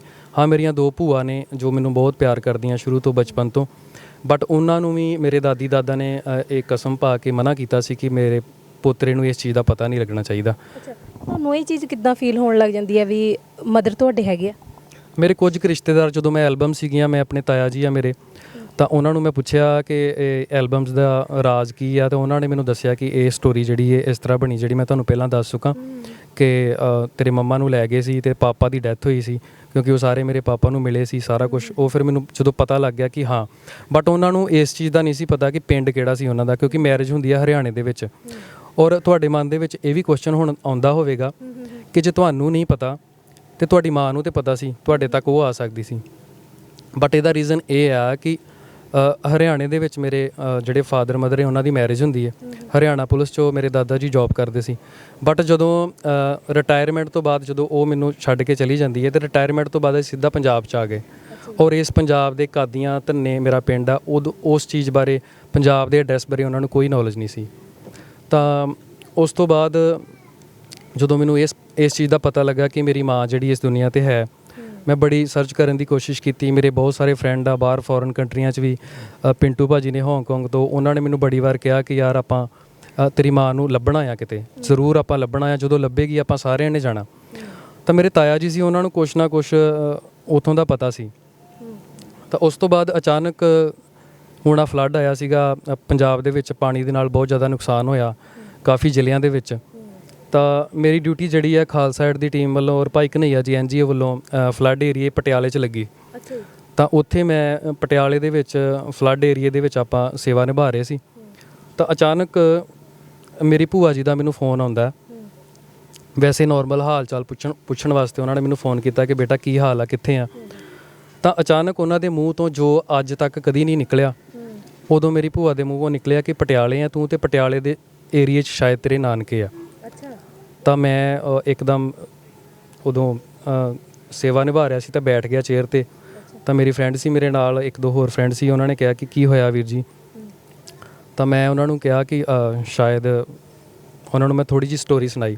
ਤਾਂ ਮੈਂ ਦੁਬਾਰਾ ਆਪਣੀ ਭੂਆ ਨੂੰ ਕਾਲ ਕੀਤੀ ਕਿ ਪਲੀਜ਼ ਜੇ ਤੁਸੀਂ ਇਹ ਕਹਿ ਰਹੇ ਹੋ ਕਿ ਪਟਿਆਲੇ 'ਚ ਮੇਰੇ ਨਾਨਕੇ ਆ, ਤਾਂ ਪਲੀਜ਼ ਮੈਨੂੰ ਦੱਸ ਸਕਦੇ ਹੋ ਕਿਹੜੇ ਏਰੀਏ 'ਚ ਆ, ਕੁਛ ਪਿੰਡ ਦਾ ਨਾਮ, ਕਿ ਮੈਨੂੰ ਬਹੁਤ ਜ਼ਿਆਦਾ ਉਤਸੁਕਤਾ ਹੋਣ ਲੱਗੀ ਕਿ ਮੈਨੂੰ ਪਲੀਜ਼ ਪਤਾ ਲੱਗ ਜੇ ਕੁਛ ਨਾ ਕੁਛ। ਤਾਂ ਭੂਆ ਜੀ ਨੇ 2 ਕਾਲ ਲਾਈਆਂ, ਉਹਨਾਂ ਨੇ ਅਟੈਂਡ ਨਹੀਂ ਕਰ ਪਾਏ ਉਹ। ਉਸ ਤੋਂ ਬਾਅਦ ਜਿਹੜੇ ਮੇਰੇ ਤਾਇਆ ਜੀ ਸੀ, ਜਿਹੜੇ ਮੇਰੇ ਫਾਦਰ ਸਾਹਿਬ ਨੂੰ ਮਿਲੇ ਸੀ, ਤਾਂ ਮੈਂ ਉਹਨਾਂ ਨੂੰ ਕਾਲ ਲਾਈ। ਤਾਂ ਉਹਨਾਂ ਨੇ ਮੈਨੂੰ ਪਿੰਡ ਦਾ ਨਾਮ ਸ਼ਾਇਦ ਉਹਨਾਂ ਨੂੰ ਕਨਫਰਮ ਨਹੀਂ ਸੀ ਹੈਗਾ, ਉਹਨਾਂ ਨੇ 2-3 ਪਿੰਡ ਮਿਕਸ ਕਰਕੇ ਦੱਸਿਆ ਕਿ ਬੋਹੜਪੁਰ ਜਾਂ ਬੋਧਪੁਰ, ਕੁਛ ਇੱਦਾਂ ਦਾ ਨਾਮ ਸੀ। ਤਾਂ ਜਿਹੜੇ ਮੇਰੇ ਨਾਲ ਫਰੈਂਡ ਸੀ ਉਹ ਉਸ ਏਰੀਏ ਦੇ ਸੀ, ਉਹਨਾਂ ਨੂੰ ਪਤਾ ਸੀ। ਤਾਂ ਉਹਨਾਂ ਨੇ ਕਿਹਾ ਕਿ ਬੋਹੜਪੁਰ ਪਿੰਡ ਇੱਕ ਪਟਿਆਲੇ ਇੱਥੇ ਹੈ, ਜਿੱਥੇ ਆਪਾਂ ਖੜੇ ਹਾਂ ਇੱਥੋਂ ਰੀਸੈਂਟਲੀ 10 ਕਿਲੋਮੀਟਰ ਓਨਲੀ। ਤਾਂ ਮੈਂ ਬੜਾ ਖੁਸ਼ ਵੀ ਹੋਇਆ ਕਿ ਸ਼ਾਇਦ ਅੱਜ ਮੈਂ ਆਪਣੀ ਮਾਂ ਨੂੰ ਮਿਲੂੰਗਾ ਜ਼ਰੂਰ। ਤਾਂ ਮੈਂ ਆਪਣੀ ਹਿਸਟਰੀ ਜਿਹੜੀ ਆ ਉਹ ਉਹਨਾਂ ਨੂੰ ਫਰੈਂਡਸ ਨੂੰ ਦੱਸੀ। ਉਹਨਾਂ ਨੇ ਬਹੁਤ ਜਲਦੀ ਉਹ ਕਹਿੰਦੇ ਆਪਾਂ ਉਸੇ ਟਾਈਮ ਪਿੰਡ ਜਾਣਾ ਆ। ਤਾਂ ਆਪਾਂ ਗੱਡੀ ਦੇ ਵਿੱਚ ਉਸ ਪਿੰਡ ਪਹੁੰਚੇ, ਜਿਹੜਾ ਬੋਹੜਪੁਰ ਪਿੰਡ ਪਟਿਆਲਾ ਤੋਂ ਰਾਜਪੁਰਾ ਰੋਡ ਦੇ ਉੱਪਰ ਆ। ਤਾਂ ਅਸੀਂ ਉੱਥੋਂ ਪਹੁੰਚਦੇ ਹਾਂ। ਉਸ ਤੋਂ ਬਾਅਦ ਮੈਂ ਫਿਰ ਪਿੰਡ ਤਾਂ ਪਹੁੰਚ ਗਿਆ, ਲੇਕਿਨ ਮੇਰੀ ਮਾਂ ਦਾ ਐਡਰੈਸ, ਮੇਰੀ ਮਾਂ, ਮੇਰੇ ਨਾਨਕੇ, ਕਿਸੇ ਦਾ ਨਾਮ ਕਿਸੇ ਨੂੰ ਕੋਈ ਯਾਦ ਨਹੀਂ ਸੀ। ਤਾਂ ਪਿੰਡ 'ਚੋਂ ਘਰ ਲੱਭਣਾ ਬੜਾ ਔਖਾ ਸੀ, ਕਿਉਂਕਿ ਮਾਂ ਦਾ ਨਾਮ ਤੇ ਤਕਰੀਬਨ ਇੱਧਰ ਚੇਂਜ ਵੀ ਹੋ ਸਕਦਾ, ਇਹ ਸੋਚਿਆ ਆਪਾਂ। ਉਸ ਤੋਂ ਬਾਅਦ ਜਦੋਂ ਮੈਂ ਆਪਣੇ ਤਾਇਆ ਜੀ ਨੂੰ ਦੁਬਾਰਾ ਫੋਨ ਲਾਇਆ, ਤਾਂ ਮੈਂ ਇੱਕ ਵਾਰੀ ਚੀਖ ਕੇ ਕਿਹਾ ਕਿ ਪਲੀਜ਼ ਮੈਂ ਆਪਣੇ ਨਾਨਕਿਆਂ ਦੇ ਘਰ ਪਹੁੰਚ ਚੁੱਕਿਆ ਗਾ, ਮੈਨੂੰ ਕੁਛ ਨਾ ਕੁਛ ਛੋਟੇ ਤੋਂ ਛੋਟਾ ਕਲਿਊ ਤੁਸੀਂ ਦੱਸ ਸਕਦੇ ਹੋ ਤਾਂ ਕਿ ਮੈਂ ਉੱਥੋਂ ਤੱਕ ਪਹੁੰਚ ਸਕਾਂ। ਤਾਂ ਉਹਨਾਂ ਨੇ ਕੁਝ ਸਮਾਂ ਬਾਅਦ ਮੈਨੂੰ ਬੈਕ ਕਾਲ ਕਰਕੇ ਇੱਕ ਕਲਿਊ ਦਿੱਤਾ ਕਿ ਤੇਰੇ ਜਿਹੜੇ ਨਾਨਾ ਜੀ ਸੀ ਨਾ, ਉਹਨਾਂ ਨੂੰ ਮੈਂ ਦੇਖਿਆ ਵਾ, ਉਹਨਾਂ ਦਾ ਪੈਰਾਲਾਈਜ਼ ਦੇ ਨਾਲ ਜਿਹੜਾ ਮੂੰਹ ਵਿੰਗਾ ਹੋ ਗਿਆ ਸੀ। ਤਾਂ ਉਸ ਸਮੇਂ ਉਹ ਮੇਰੇ ਵਾਸਤੇ ਬੜਾ ਵੱਡਾ ਇੱਕ ਕਲਿਊ ਮੈਨੂੰ ਮਿਲਿਆ। ਪਿੰਡ ਦੇ ਵਿੱਚ ਜਦੋਂ ਮੇਰੀ ਮਾਂ ਦੇ ਨਾਲ ਮੈਨੂੰ ਮਿਲਾਉਣਾ ਸੀ ਗੁਰੂ ਰਾਮਦਾਸ ਜੀ ਨੇ, ਤੇ ਮੈਨੂੰ ਕੋਈ ਸਟਰਗਲ ਨਹੀਂ ਕਰਨਾ ਪਿਆ। ਜਿਹੜਾ ਲਾਈਫ 'ਚ ਪਿਛਲਾ ਹੋਇਆ ਉਹ ਸਾਰਾ ਮੈਂ ਬਿਆਨ ਕੀਤਾ ਆ। ਬਟ ਜਦੋਂ ਮੈਂ ਆਪਣੀ ਮਾਂ ਕੋਲ ਪਹੁੰਚ ਰਿਹਾ ਸੀ, ਜਦੋਂ ਉਸ ਪਿੰਡ ਦੇ ਵਿੱਚ ਮੈਂ ਇਹ ਕਲਿਊ ਇੱਕ ਸਿਰਫ ਬਜ਼ੁਰਗ ਕੋਲੋਂ ਪੁੱਛਿਆ ਕਿ ਮੈਂ ਕਿਹਾ ਇਸ ਪਿੰਡ ਦੇ ਵਿੱਚ ਅੱਜ ਤੋਂ 10 ਸਾਲ ਪਹਿਲਾਂ ਜਾਂ 5 ਸਾਲ ਪਹਿਲਾਂ ਜਾਂ ਪ੍ਰੈਜ਼ੈਂਟ ਟਾਈਮ ਦਾ ਕੋਈ ਇਹੋ ਜਿਹੇ ਬਜ਼ੁਰਗ ਜਿਨ੍ਹਾਂ ਦਾ ਪੈਰਾਲਾਈਜ਼ ਨਾਲ ਮੂੰਹ ਵਿੰਗਾ ਹੋਇਆ ਹੋਏ, ਤੁਸੀਂ ਦੱਸ ਸਕਦੇ ਹੋ? ਤੇ ਉਹਨਾਂ ਨੇ ਮੇਰੀ ਗੱਲ ਟੋਕ ਕੇ ਸਿਰਫ ਇੱਕੋ ਸ਼ਖਸ ਦਾ ਨਾਂ ਲਿਆ, ਪ੍ਰੀਤਮ ਸਿੰਘ। ਸ਼ਾਇਦ ਉਹ ਮੇਰੇ ਨਾਨਾ ਜੀ ਸੀ। ਤਾਂ ਮੈਂ ਬੜਾ ਖੁਸ਼ ਹੋਇਆ। ਫਿਰ ਉਹਨਾਂ ਨੂੰ ਪੁੱਛਿਆ, ਮੈਂ ਕਿਹਾ ਉਹਨਾਂ ਦਾ ਘਰ, ਉਹਨਾਂ ਨੇ ਘਰ ਦੱਸਿਆ। ਜਦੋਂ ਘਰ ਸਾਨੂੰ ਲੱਭ ਗਿਆ, ਸ਼ਾਇਦ ਉਹ ਮੇਰੇ ਨਾਨਕਿਆਂ ਦਾ ਸੀ। ਤਾਂ ਘਰ ਦੇ ਬਾਹਰ ਮੈਂ ਗੱਡੀ 'ਤੇ ਖੜਾ ਹੋਇਆ, ਆਪਣੇ ਫਰੈਂਡ ਨੂੰ ਕਿਹਾ, ਮੈਂ ਕਿਹਾ ਇੱਕ ਨਾ ਬਜ਼ੁਰਗ ਲੇਡੀ ਮੇਰੀ ਗੱਡੀ ਦੇ ਅੱਗੋਂ ਦੀ ਲੰਘੇ। ਤਾਂ ਮੈਂ ਆਪਣੀ ਫਰੈਂਡ ਨੂੰ ਕਿਹਾ, ਮੈਂ ਕਿਹਾ ਯਾਰ ਹੋ ਸਕਦਾ ਮੇਰੀ ਨਾਨੀ ਹੋਏ। ਤਾਂ ਤੁਸੀਂ ਸੱਚ ਕਰਕੇ ਜਾਣੇ ਹੋ। ਜਦੋਂ ਗੱਡੀ ਦੇ ਵਿੱਚ ਬੈਠੇ ਹਾਂ, ਮੈਂ ਆਪਣੇ 1-2 ਫਰੈਂਡ ਨੂੰ ਫੋਨ ਵੀ ਲਗਾਇਆ, ਆਪਣੀ ਵਾਈਫ ਨੂੰ ਵੀ ਲਾਇਆ ਕਿ ਮੈਂ ਸ਼ਾਇਦ ਫਾਈਂਡ ਆਊਟ ਕਰ ਲਿਆ ਆਪਣੇ ਨਾਨਕਿਆਂ ਦਾ ਘਰ, ਤਾਂ ਮੈਨੂੰ ਦੱਸੋ ਮੇਰਾ ਅੰਦਰ ਜਾਣਾ ਠੀਕ ਆ ਜਾਂ ਨਹੀਂ, ਕਿਉਂਕਿ ਮੈਨੂੰ ਪਤਾ ਨਹੀਂ ਸੀ ਕਿ ਉਹ ਮੈਨੂੰ ਐਕਸੈਪਟ ਕਰਦੇ ਆ, ਕਿਸ ਤਰ੍ਹਾਂ ਦਾ ਮਾਹੌਲ ਹੈ ਨਾ। ਪਰ ਇਕੱਲੇ ਬਜ਼ੁਰਗ ਹੀ ਸੀ ਘਰ, ਨਾਨੀ ਮੇਰੇ। ਤਾਂ ਜਦੋਂ ਮੈਂ ਦਰਵਾਜ਼ਾ ਖੋਲ੍ਹਿਆ, ਜਿਹੜੀ ਮੈਂ ਆਪਣੀ ਫਰੈਂਡ ਨੂੰ ਕਿਹਾ ਸੀ ਕਿ ਹੋ ਸਕਦਾ ਮੇਰੀ ਨਾਨੀ ਹੋਵੇ, ਤਾਂ ਉਹ ਹੀ ਨਿਕਲੇ ਬਾਹਰ। ਤਾਂ ਮੈਂ ਦਰਵਾਜ਼ਾ ਖੜਕਾਇਆ, ਉਹਨਾਂ ਨੂੰ ਸਤਿ ਸ਼੍ਰੀ ਅਕਾਲ ਬੁਲਾਈ, ਉਹਨਾਂ ਨੂੰ ਮੈਂ ਪੁੱਛਿਆ ਕਿ ਪ੍ਰੀਤਮ ਸਿੰਘ ਦਾ ਘਰ ਆ? ਕਹਿੰਦੇ ਹਾਂਜੀ। ਫਿਰ ਅਸੀਂ ਅੰਦਰ ਗਏ, ਮੈਂ ਕਿਹਾ ਤੁਹਾਨੂੰ ਮਿਲਣਾ ਆ, ਉਹਨਾਂ ਨੇ ਬਿਠਾਇਆ। ਔਰ ਦੇਖੋ ਕਿ ਮੈਂ ਆਪਣੀ ਨਾਨੀ ਨੂੰ ਗੱਡੀ ਦੇ ਅੱਗੋਂ ਦੀ ਲੰਘਦਿਆਂ ਮੇਰੀ ਰੂਹ ਨੇ ਆਵਾਜ਼ ਦਿੱਤੀ ਕਿ ਮੇਰੀ ਨਾਨੀ ਹੈ। ਬਟ ਜਦੋਂ ਉਹ ਸਾਡੇ ਵਾਸਤੇ ਪਾਣੀ ਲੈ ਕੇ ਆਉਂਦੇ ਆ, ਤਾਂ ਉਹਨਾਂ ਦੇ ਮੂੰਹ 'ਚੋਂ ਪਹਿਲਾ ਲਫ਼ਜ਼ ਨਿਕਲਿਆ ਕਿ ਸ਼ਾਇਦ ਬੇਟਾ ਮੈਂ ਤੈਨੂੰ ਦੇਖਿਆ ਕਿਤੇ, ਕਿਉਂਕਿ ਖੂਨ ਦਾ ਰਿਸ਼ਤਾ ਸੀ। ਤਾਂ ਉਦੋਂ ਮੇਰੀਆਂ ਅੱਖਾਂ ਜਿਹੜੀਆਂ ਉਹ ਭਰ ਗਈਆਂ ਇੱਕਦਮ। ਤਾਂ ਮੈਂ ਉਹਨਾਂ ਨੂੰ ਕੁਐਸਚਨ ਜਿਹੜੇ ਆ ਪੁੱਛਣੇ ਸ਼ੁਰੂ ਕੀਤੇ, ਮੇਰੇ ਫਰੈਂਡਸ ਨੇ ਵੀ, ਕਿ ਤੁਹਾਡੇ ਕਿੰਨੇ ਬੱਚੇ ਆ। ਜਦੋਂ ਇੱਕ ਦੋ ਕੁਐਸਚਨ ਪੁੱਟ ਕੀਤੇ ਤਾਂ ਉਹ ਥੋੜਾ ਪਹਿਲਾਂ ਘਬਰਾਏ ਵੀ ਔਰ ਗੁੱਸੇ 'ਚ ਵੀ ਆਏ ਕਿ ਸ਼ਾਇਦ ਇਹ ਕਿਉਂ ਅਨਨੋਨ ਪਰਸਨ ਮੈਨੂੰ ਇੰਨੇ ਕੁਐਸਚਨ ਪੁੱਟ ਕਰ ਰਹੇ ਆ। ਹਾਂਜੀ, ਨਾਨੀ ਜੀ। ਤਾਂ ਉਹਨਾਂ ਨੂੰ ਜਦੋਂ ਪੁੱਛਿਆ ਕਿ ਤੁਹਾਡੇ ਕਿੰਨੇ ਬੱਚੇ, ਫਿਰ ਉਹਨਾਂ ਨੇ ਦੱਸਿਆ ਕਿ ਇੱਕ ਬੇਟਾ ਆ ਔਰ 4 ਬੇਟੀਆਂ। ਔਰ 4 ਬੇਟੀਆਂ ਜਦੋਂ ਉਹਨਾਂ ਨੂੰ ਪੁੱਛਿਆ ਗਿਆ ਕਿ ਕੋਈ ਇਹੋ ਜਿਹੀ ਬੇਟੀ ਤੁਹਾਡੀ ਜਿਨ੍ਹਾਂ ਦੇ ਹਸਬੈਂਡ ਦੀ ਡੈਥ ਹੋ ਗਈ ਹੋਏ ਤਾਂ ਤੁਸੀਂ ਉਹਨਾਂ ਨੂੰ ਵਾਪਸ ਲੈ ਕੇ ਆਏ ਹੋਵੋ, ਕੁਛ ਇਸ ਤਰ੍ਹਾਂ ਦਾ। ਤਾਂ ਉਹਨਾਂ ਨੇ ਝਿਜਕਦਿਆਂ ਥੋੜ੍ਹਾ ਜਿਹਾ ਦੱਸਿਆ ਕਿ ਹਾਂ ਇੱਕ ਬੇਟੀ ਸੀ ਮੇਰੀ। ਤਾਂ ਉਦੋਂ ਮੈਨੂੰ ਪੱਕਾ ਯਕੀਨ ਹੋ ਗਿਆ ਕਿ ਮੈਂ ਆਪਣੇ ਮਾਂ ਦੇ ਬਿਲਕੁਲ ਬਹੁਤ ਜ਼ਿਆਦਾ ਕਰੀਬ ਹਾਂ।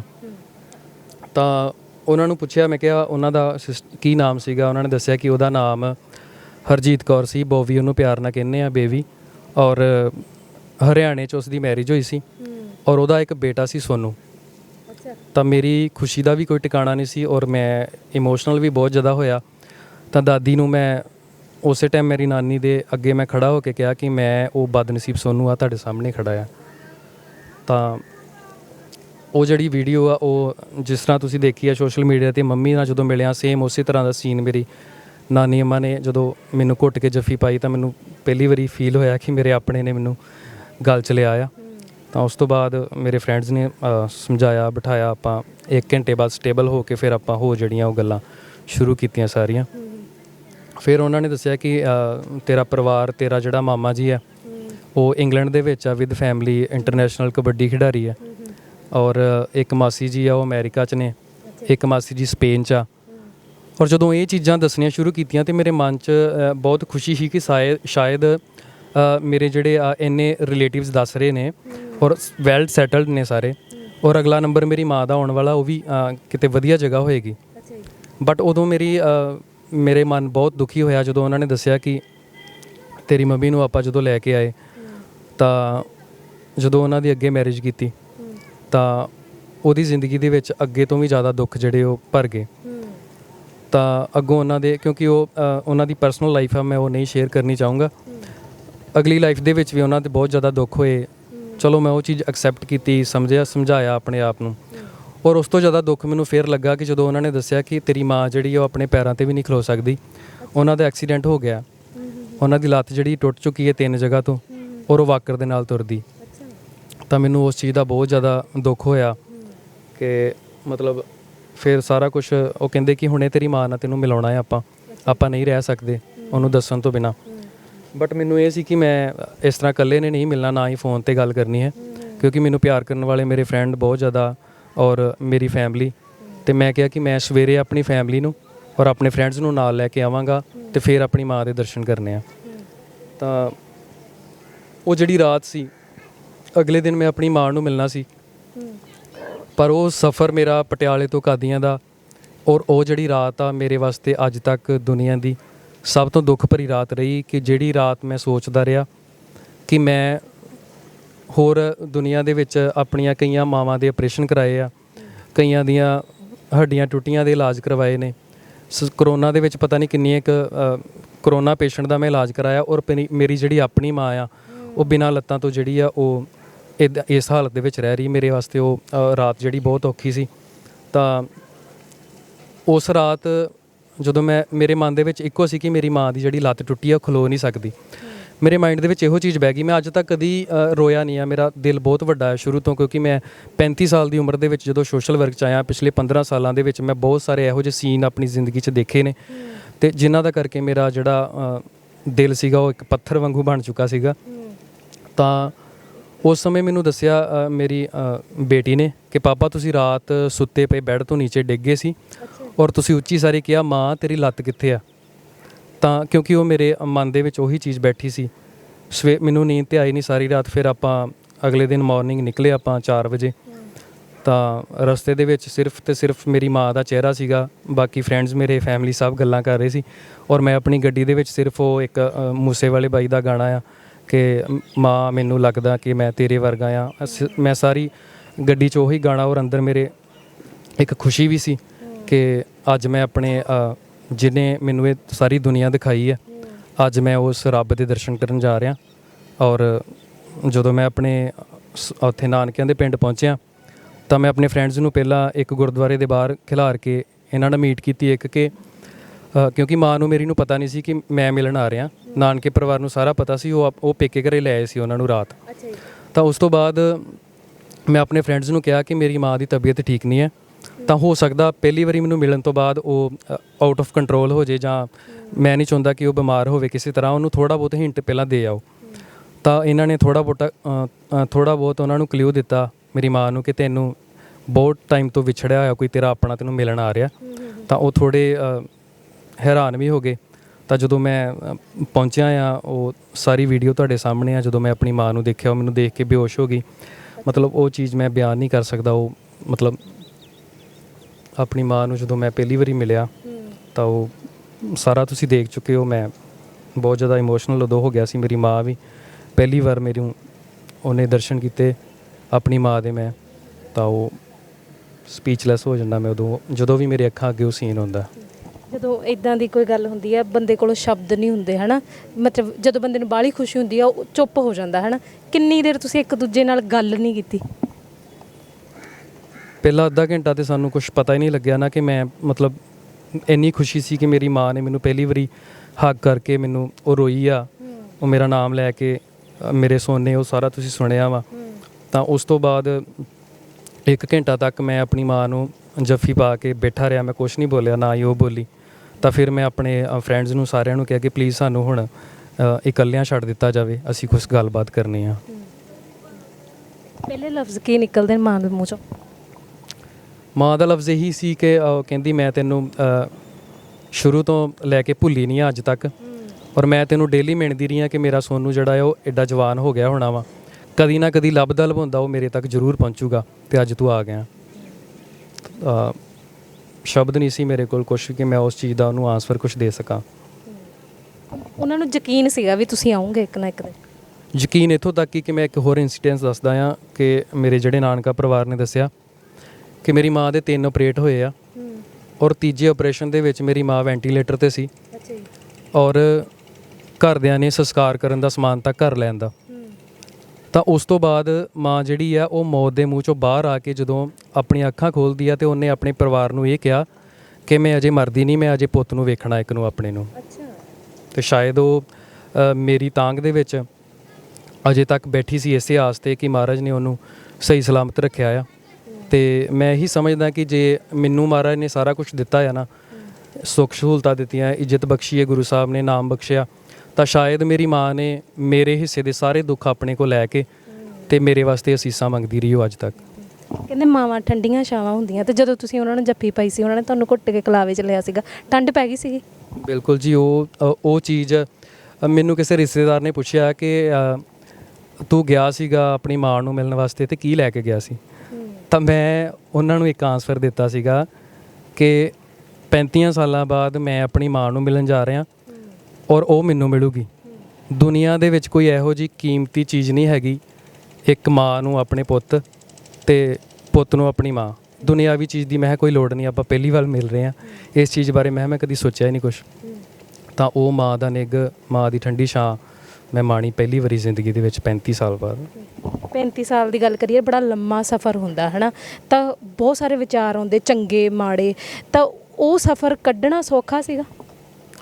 ਨਹੀਂ, ਜਦੋਂ ਮੈਂ ਇਸ ਗੁਰਬਾਣੀ ਦੇ ਨਾਲ ਨਹੀਂ ਸੀ ਜੁੜਿਆ, ਰਾਗੀ ਸਿੰਘ ਨਹੀਂ ਸੀ ਬਣਿਆ, ਸੋਸ਼ਲ ਵਰਕ 'ਚ ਨਹੀਂ ਸੀ, ਉਸ ਤੋਂ ਪਹਿਲਾਂ ਤਾਂ ਕਾਫੀ ਮਨ ਦੇ ਵਿੱਚ ਇੱਦਾਂ ਦੇ ਰੱਬ ਨਾਲ ਰੋਸ, ਸਾਰਾ ਕੁਛ ਆਪਣੀ ਕਿਸਮਤ ਨੂੰ ਕੋਸਣਾ, ਇੱਦਾਂ ਦਾ ਸਿਲਸਿਲਾ ਚੱਲਦਾ ਰਿਹਾ।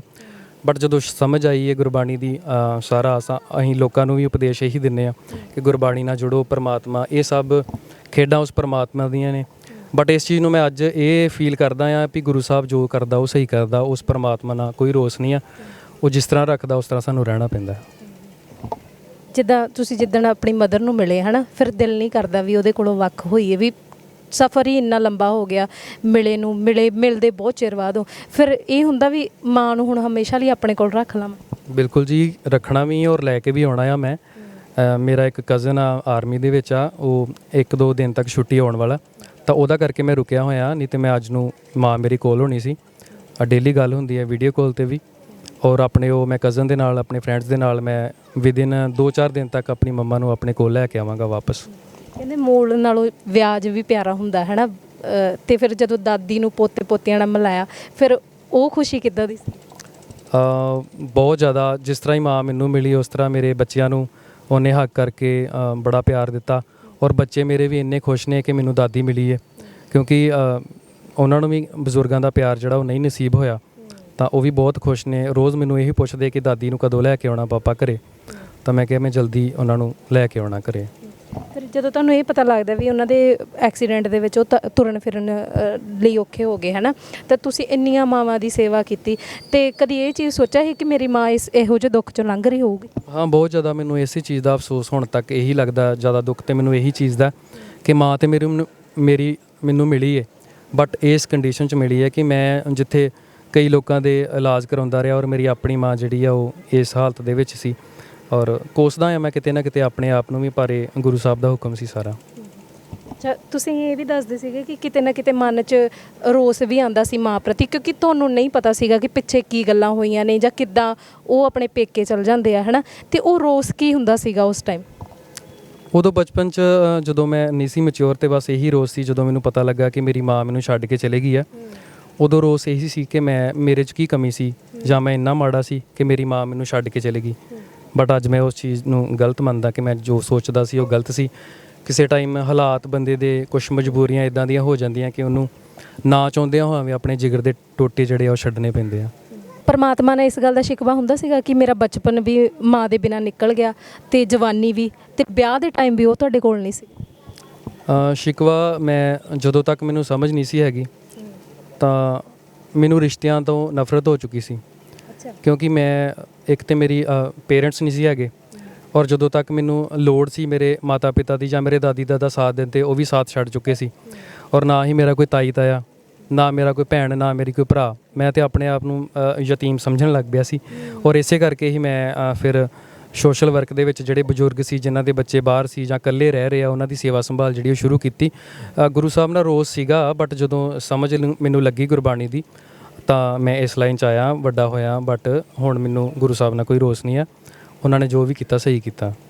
ਇਹ ਗੱਲ ਦਾ ਦੁੱਖ ਆਉਂਦਾ ਸੀ ਜਦੋਂ ਘਰ ਦੇ ਇਹ ਕਹਿ ਦਿੰਦੇ ਸੀਗੇ ਕਿ ਐਕਸੀਡੈਂਟ 'ਚ ਦੋਨਾਂ ਦੀ ਮੌਤ ਹੋ ਗਈ ਹੈ ਨਾ, ਉਹਨਾਂ ਦੇ ਜਿਉਂਦੇ ਜੀ ਉਹਨਾਂ ਨੂੰ ਮਾਰ ਦਿੱਤਾ ਗਿਆ, ਉਸ ਗੱਲ ਦਾ ਦੁੱਖ ਆਉਂਦਾ ਸੀ? ਹਾਂਜੀ, ਉਸ ਚੀਜ਼ ਦਾ ਮੈਨੂੰ ਦੁੱਖ ਹੈਗਾ ਆ ਕਿ ਮੈਨੂੰ ਇੰਨਾ ਦੱਸ ਸਕਦੇ ਸੀ ਕਿ ਤੇਰੀ ਮਾਂ ਹੈ, ਤੇ ਇਸ ਚੀਜ਼ ਦਾ ਦੁੱਖ ਹੈ ਕਿ ਮੈਨੂੰ ਉਹਦੇ ਨਾਲੋਂ 35 ਸਾਲ ਵਿਛੋੜਾ ਰੱਖਿਆ ਗਿਆ, ਕਿ ਜਿੰਨੇ ਮੈਨੂੰ ਪੈਦਾ ਕੀਤਾ ਮੈਂ ਇੱਕ ਵਾਰ ਉਹਨੂੰ ਦੇਖ ਤੇ ਲੈਂਦਾ, ਜਿਹੜੀ ਮੈਨੂੰ ਤਰਸਦੀ ਰਹੀ ਹੈ ਅੱਜ ਤੱਕ, ਔਰ ਮੈਂ ਉਹਦੇ ਲਈ ਤਰਸਦਾ ਰਿਹਾ 35 ਸਾਲ। ਤਾਂ ਮੈਨੂੰ ਤਾਂ ਸ਼ਾਇਦ ਚਲੋ ਬਾਅਦ 'ਚ ਪਤਾ ਚੱਲਿਆ, ਪਰ ਮੇਰੀ ਮਾਂ ਨੂੰ ਸ਼ੁਰੂ ਤੋਂ ਸਟਾਰਟਿੰਗ ਤੋਂ ਪਤਾ ਸੀ ਜਦੋਂ ਉਹ ਮੈਨੂੰ ਛੱਡ ਕੇ ਗਈ ਆ, ਤੇ ਮੇਰੇ ਨਾਲੋਂ ਜ਼ਿਆਦਾ ਤਪੱਸਿਆ ਤੇ ਮੇਰੀ ਮਾਂ ਨੇ ਕੀਤੀ। ਉਹਨਾਂ ਨੇ ਲੱਭਣ ਦੀ ਕੋਸ਼ਿਸ਼ ਕੀਤੀ ਉਦੋਂ ਤੁਹਾਨੂੰ? ਹਾਂਜੀ, ਉਹ ਕਹਿ ਰਹੇ ਸੀ ਕਿ ਮਾਮਾ ਜੀ ਤੇਰੇ ਬਹੁਤ ਵਾਰ ਕਰਨਾਲ ਹਰਿਆਣੇ ਦੇ ਵਿੱਚ ਉਹਨਾਂ ਨੇ ਸਰਚ ਕੀਤਾ ਆ, ਲੱਭਣ ਦੀ ਕੋਸ਼ਿਸ਼ ਕੀਤੀ ਆ, ਬਟ ਕਿਉਂਕਿ ਉਹ ਸਰਕਾਰੀ ਕੁਆਟਰਾਂ ਦੇ ਵਿੱਚ ਸੀ, ਔਰ ਜਦੋਂ ਮੇਰੇ ਦਾਦਾ ਜੀ ਰਿਟਾਇਰਮੈਂਟ ਤੋਂ ਬਾਅਦ ਕੁਆਟਰ ਛੱਡੇ ਨੇ, ਤਾਂ ਉਹਨਾਂ ਦੇ ਨਾਲ ਦੇ ਜਿਹੜੇ ਸੀ ਉਹ ਵੀ ਰਿਟਾਇਰਮੈਂਟ ਹੋ ਕੇ ਕੁਆਟਰ ਜਿਹੜੇ ਉਹ ਨਵੇਂ ਅੱਗੋਂ ਫੈਮਲੀਜ਼ ਆ ਗਈਆਂ, ਇਸ ਕਰਕੇ ਜਿਹੜਾ ਨਹੀਂ ਕੋਈ ਲੱਭ ਸਕਿਆ ਉਹਨਾਂ ਨੂੰ ਵੀ, ਬਟ ਕੋਸ਼ਿਸ਼ ਉਹਨਾਂ ਨੇ ਕਾਫੀ ਕੀਤੀ।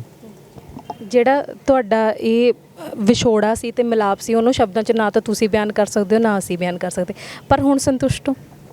ਹਾਂਜੀ, ਸੰਤੁਸ਼ਟ ਹਾਂ ਮੈਂ ਬਹੁਤ ਤਰ੍ਹਾਂ। ਗੁਰੂ ਸਾਹਿਬ ਦਾ ਮੈਂ ਧੰਨਵਾਦ ਕਰਦਾ ਬਹੁਤ ਬਹੁਤ, ਗੁਰੂ ਰਾਮਦਾਸ ਜੀ ਦਾ, ਜਿਨ੍ਹਾਂ ਨੇ ਮੈਨੂੰ ਮੇਰੀ ਮਾਂ ਦੇ ਦਰਸ਼ਨ ਕਰਵਾਏ ਨੇ, ਰੱਬ ਰੂਪ ਮੇਰੀ ਮਾਂ ਦੇ, ਔਰ ਮੈਂ ਗੁਰੂ ਸਾਹਿਬ ਅੱਗੇ ਅਰਦਾਸ ਕਰਦਾ ਕਿ ਮੈਨੂੰ ਇੰਨੇ ਜੋਗਾ ਬਖਸ਼ਿਸ਼ ਕਰੀ, ਮੈਨੂੰ ਇੰਨੀ ਤਾਕਤ ਬਖਸ਼ਿਸ਼ ਕਰੀ ਤੱਕ ਉਹਦੀ ਸੇਵਾ ਕਰ ਸਕਾਂ, ਔਰ ਮੈਂ ਪਰਮਾਤਮਾ ਅੱਗੇ ਅਰਦਾਸ ਕਰਦਾ ਕਿ ਮੇਰੀ ਉਮਰ ਵੀ ਮੇਰੀ ਮਾਂ ਨੂੰ ਲੱਗ ਜੇ।